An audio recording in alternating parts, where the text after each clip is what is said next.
Today's episode is sponsored by Midas Healthcare Solutions. They are elevating technology to help prevent medication diversion.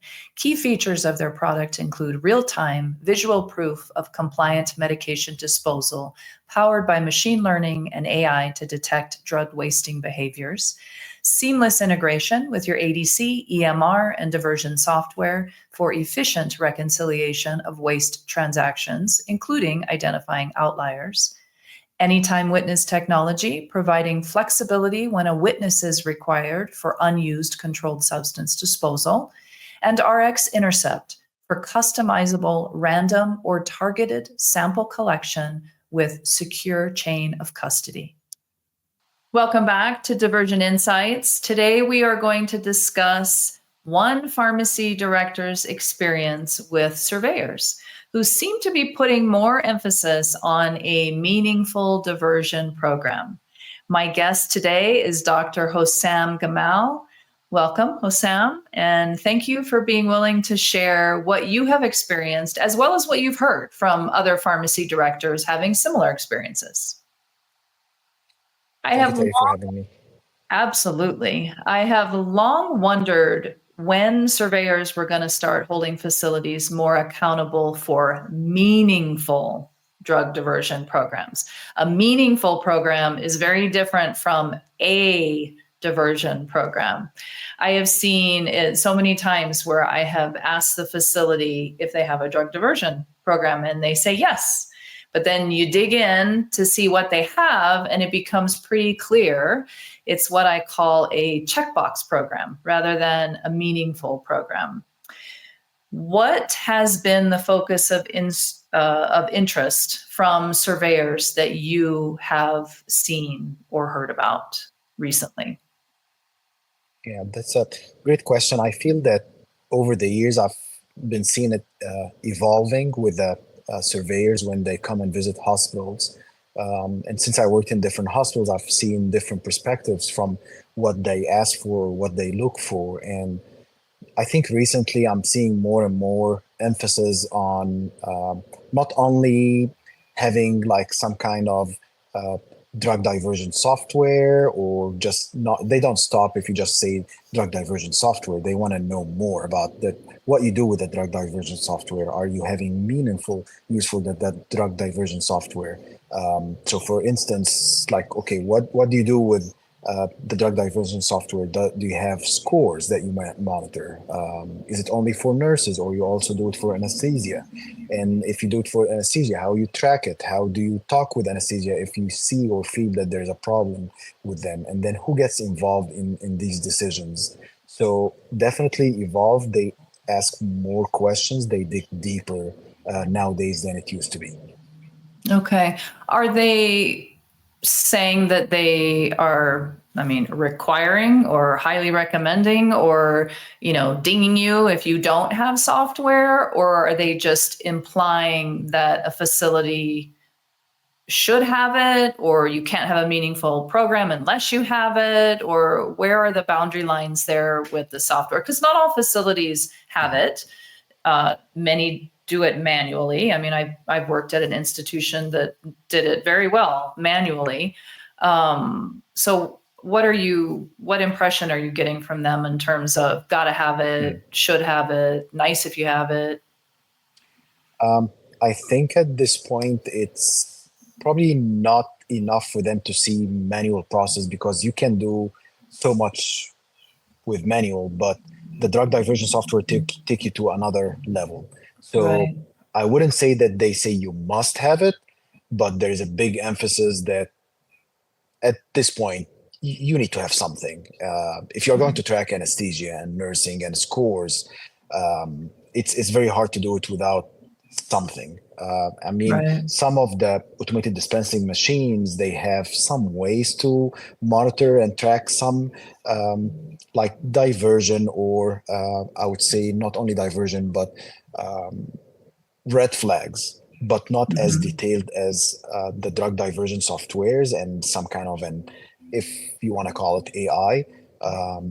So I'm seeing more and more emphasis that show me what you have, not definitely saying you must have it, but it will be very, very nice to show that you have something like a drug diversion software that help you identifying and monitoring controlled substance and drug diversion.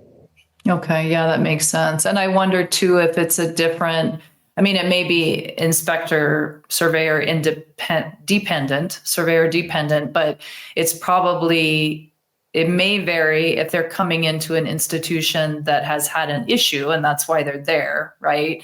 So then it's like, oh, what do you have? You better do better because Yes. that's why we're here in the first place, versus it's just a routine inspection. It's time for your accreditation and they're asking questions. But as far as they know, you haven't had any problems. And if you have a system and you can fully explain what you're doing, then it might be more of a, it'd be nice if you had software, but so far you haven't had a problem. So, okay, sounds like you're doing something. And I think you make a great point, because there was more than one instance that I was in the position that there's an issue and then they are here to see what you did and how did you know and how are you going to know in the future if there's an issue or not, versus just a regular inspection and they are just looking off on what you have and it's like, okay, it looks like they have something. So that's a different way for them to look at things. And when you have an issue, I have a feeling that most of the people that I talk to, director of pharmacies and manager, they end up having something at the end. They will end up having a software. Okay. All right. Well, I think it's great that they're taking more of an active interest in it because it is such an important thing. And unfortunately, it's expensive and it takes dedicated resources, and some facilities won't put it in play or an active program in play until there's a problem, right? So I think it is nice that they're taking an active interest, but I would hope that it also means, with all of the questions and follow through that they're doing, do the surveyors seem in general knowledgeable on, one, the topic of diversion and what goes into an effective program? And then after we talk about that, we'll talk about the software. But I recently did a podcast with a defense lawyer who has represented several physicians. And he's also worked with, nurses and pharmacies and stuff in the past. His focus now is with physicians. But as part of that interview, we talked about that regulatory agents don't necessarily fully understand prescribing from a clinical perspective, which really impacts his clients as physicians. So the same thing plays out here, right? If you've got a surveyor that doesn't really understand what an effective diversion program looks like, they know that you should, stop diversion, right?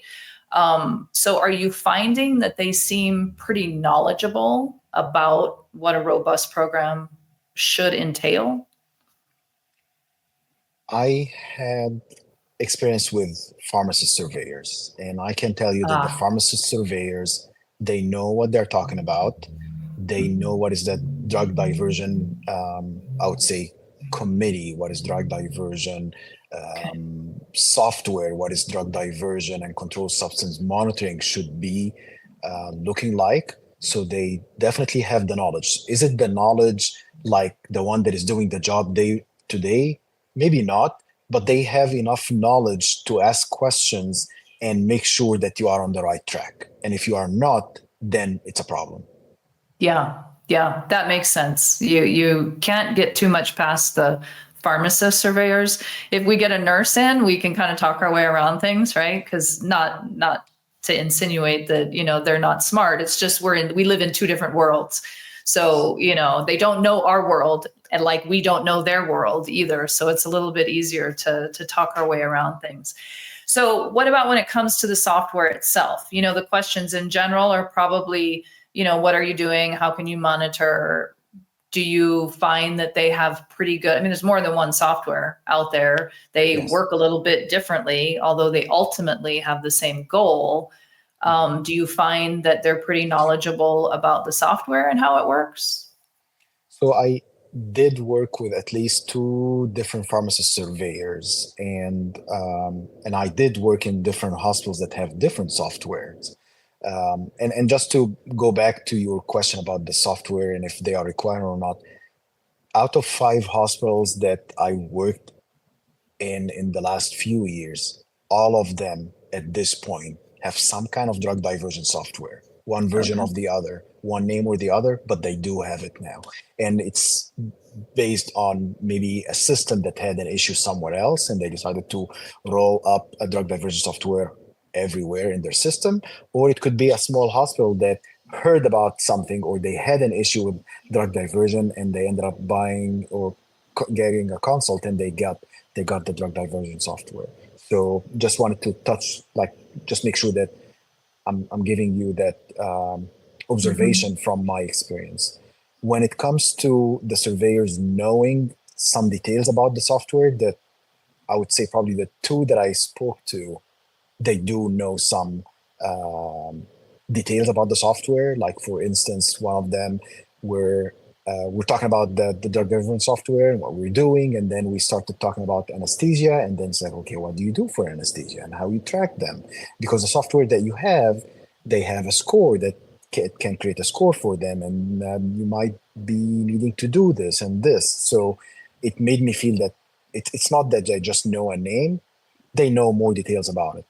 The other one, I wouldn't say that he had the same level of details, but over time and over the survey, definitely he got better and better, and he asking more questions in details about the drug diversion software that we use.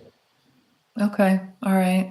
Yeah, it's interesting. I'm glad you mentioned about the facilities that you've been in and that they have the software. I was reading an article today. It was from 2023, though, on the survey of how many hospitals reported that, responded to the survey that have the software. And it's certainly, the numbers have gone up since a few years prior to that.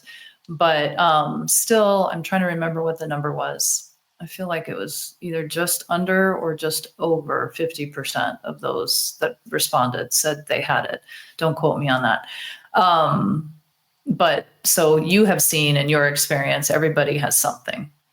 Yeah, I would say, like you mentioned, back in 2018, probably none of these hospitals had the software. Okay. Probably, maybe one. But Yeah. moving forward in the last 3 4 years, one after the other are getting something, and making sure that the controlled substance drug diversion monitoring program is getting where it needs to be. Okay. All right. So that's good to hear. So it's more than just a checklist. Check, we got software. They seem to be taking it seriously and trying to improve and build upon that program. Yes, for sure. Okay. All right. Interesting. When you and I spoke last, you indicated that an area that is critical for a diversion program is a defined criteria for activating the diversion response team. And I agree with that. So let's talk about that a little bit. Are there lessons learned? Were you, in any of these places that newly had the software and were newly implementing things? What kinds of things did you do? What kind of lessons did you learn? Any recommendations for those that are kind of getting started on that? Because I do think it is a bit, there's no one size fits all. Every case is different. And a lot of it, I think, sometimes comes down to, I think we should escalate this one, right? I mean, you can try to put a checklist of things together. If this, then activate, but it doesn't always work. So what have you found? It's very tricky to put the criteria, and I think it needs to be something that evolve over the time, especially if it's Mhm. something implemented new in a system or organization or a hospital. Because when you think with the team about what and how we should escalate or activate a response team, you put all the different ideas into a paper, and then you talk about it and you approve it. And then when you start going live and you see cases like, I wonder if 2 high scores is enough to activate. I wonder if someone that we are monitoring on a watch list, if they show up on like 2 times. I wonder if the score that we are putting as a trigger is the correct score or if it should be higher, because you don't want to grab all the noise and get distracted from what needs to be done, because sometimes it gets overwhelming. So lessons learned, I would say, make sure that you pick, if you are going to have like some kind of a score as a trigger for the activation, make sure that it's score that is meaningful, not just a score, because that's one thing that we learned. If you choose a lower score and try to say, it's like, I just want to make sure that we see everything, then you get lots of noise and it's a lot of work, and sometimes it doesn't get you anywhere. Go ahead. Well, I was just going to say, I want to clarify, when you're talking about a score, are you talking about the score that the software itself gives you, or are you talking about, okay, so the score the software itself gives you, and then activating the diversion response team, did that typically look like, okay, let's do a deep dive based on that score? Or was it going off of that score and then we're going to take to interview and that type of thing? Yeah, so as an example, the way that it can be done is, okay, here are the different categories. So let's say it's a low risk, medium risk, high risk. And then under the low risk, what are the triggers for the low risk? For instance, we are going to maybe have 2 or 3 different triggers. Score is for, I'm just going to throw some numbers. The score is 4. If someone has a score of 4 for 2 months, that's a low trigger. If someone was triggered for that higher score for 2 months, that's a trigger. And then maybe other things on the low. And then you go to the medium, and then you say, okay, if someone is triggering 3 times on a score, then we go to the medium. And then you need to also put in place, okay, what are we going to do if it's medium? And what are we going to do if it's low? If it's low, maybe just review with the manager or director of the floor and see if there's any red flags or not. If it's medium, what we are going to do is that we are going to activate the response team, for example, and then talk and have a discussion between the people involved in the response team. Who are those people that are going to be activated? Is it pharmacy, nursing? Is it going to be HR? Someone from executive team? So all these decisions need to be put in place so that you have some kind of guidance for the team on what need to be done and how and when.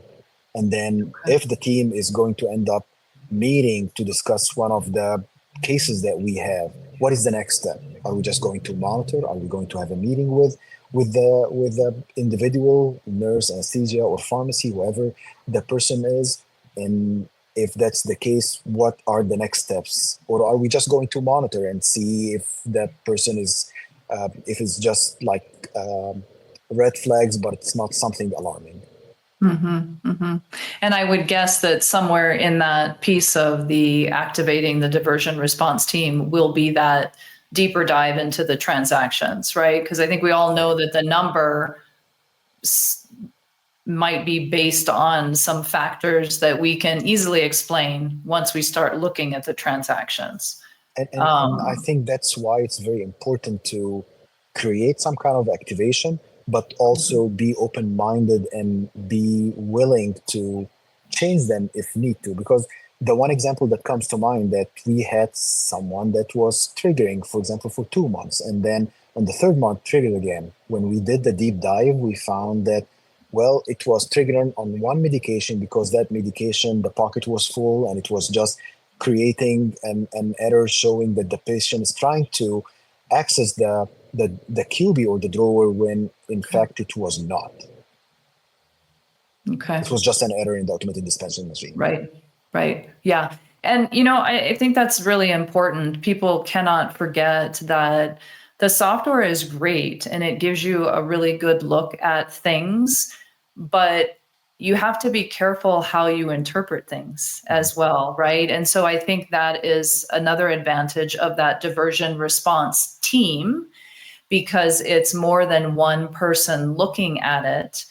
And you want to remain unbiased, but you can really kind of take the data and raise the alarm and any which way you want, right? I was just talking to someone recently that was performing an audit. And at first it was like, whoa, look how much higher the dispenses are of this drug, for this person. And as we were working through it, it's like, okay, well, let's just see, you're in the middle of the month. So it's high for this month. What was it last month? And so when you looked at, take the whole 3 months together, and they're more kind of in the middle of the pack. Look at the last 2 weeks of just this month, and they're like, whoa, way ahead, right? Okay, let's look at each individually.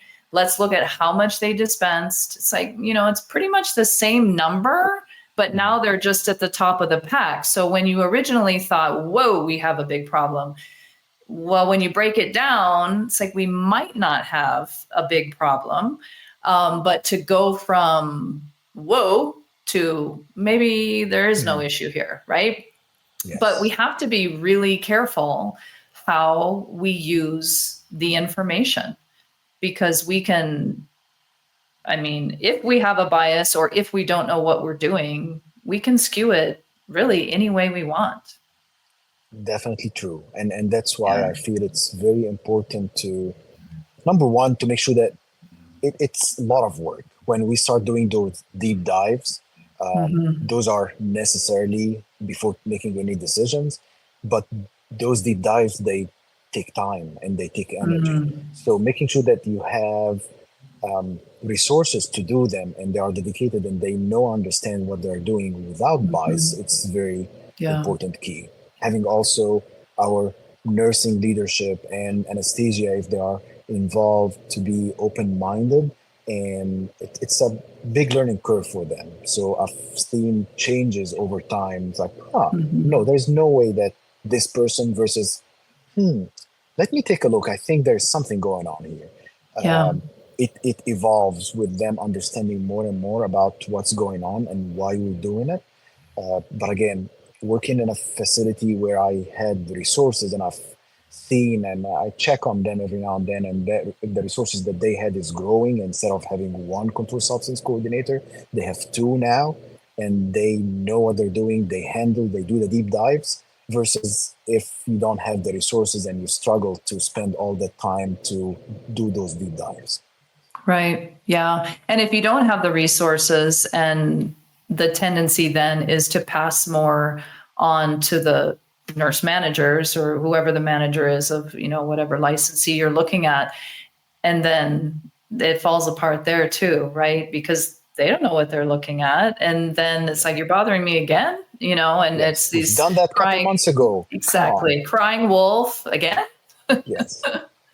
Yeah, no, you're right. And it is, I've sat in diversion response teams where different disciplines are represented.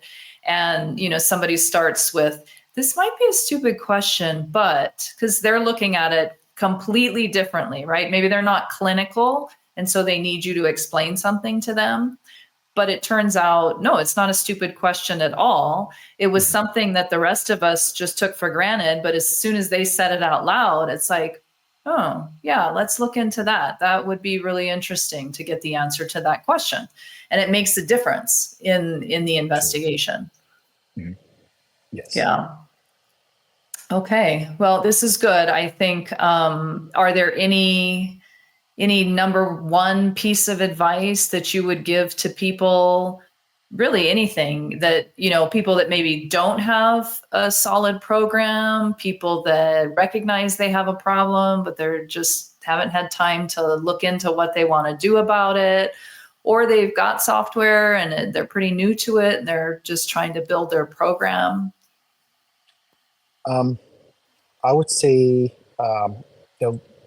the one big thing that comes to mind is to making sure that your admin executive team is on board. They understand and they know what need to be done and why it need to be done and what kind of risk the facility can be put in if something happened or if the program is not as solid as it should be. Because unfortunately, we've seen it, and we've seen it on the news. Some places, they don't have those programs, or they have just the basic program, and they end up being in a big trouble. And then even financially, it puts a big burden. So making sure that you have some buy-in from executive team, admin team, and then by that, second thing is making sure that you have the resources. Pharmacy cannot do it by themselves unless they have the resources and that understand how to do it. And then without the support of some kind of a team that is not only living in pharmacy, I don't think that this program will be successful. Mm-hmm. It has to be bigger than pharmacy because it's not just about pharmacy. Yeah, that makes perfect sense. And thinking about something, where the surveyors or what's your software and more people getting it, it's probably like back in the day before barcode scanning came along. Nobody scanned, right? And then institutions started getting it and started scanning, but not everybody had it. Now, if somebody makes an error and they didn't scan, they bypassed the scan, they're going to be in big trouble because that was the expectation, right? There's no excuse. The scanners are there. Everybody's doing it. So software is probably starting to maybe get to that point. If you have a case and a situation and you didn't have software, then it's like, it's kind of the standard now. Why don't you have it? And the assumption then is you wouldn't have had this problem had you had the software. Very true. Which may or may not be true. Yeah, but I mean, this is a very good example of another way to prevent mistakes and error. And then the other one that comes to mind is also like an IV workflow management, having some kind of software and making sure that the medications are scanned and there's a way to track those medications. Also definitely prevent mistakes and errors. So it's all these tools that over time we add to our workflow and put in place to prevent drug diversion, to prevent medication errors, and to protect our patients. Yeah, all in the name of patient safety, medication safety, and taking advantage of the technology. Yeah, that all makes sense. All right. Thank you very much, Hossam. I really enjoyed the time talking through this, and I think it'll be really interesting for our listeners to hear that surveyors are definitely putting more emphasis on this. For sure. Thank you so much, Terri, for having me. Thank you. A special thanks to our sponsor, Midas Healthcare Solutions. If you're attending the NADI Healthcare Diversion Summit in New Orleans on April 7th and 8th, be sure to stop by their exhibit to discover their innovative technology. Midas offers solutions for med-surg areas, procedure suites, and pharmacies. Visit www.midashs.com to schedule a demo and learn more about their technology.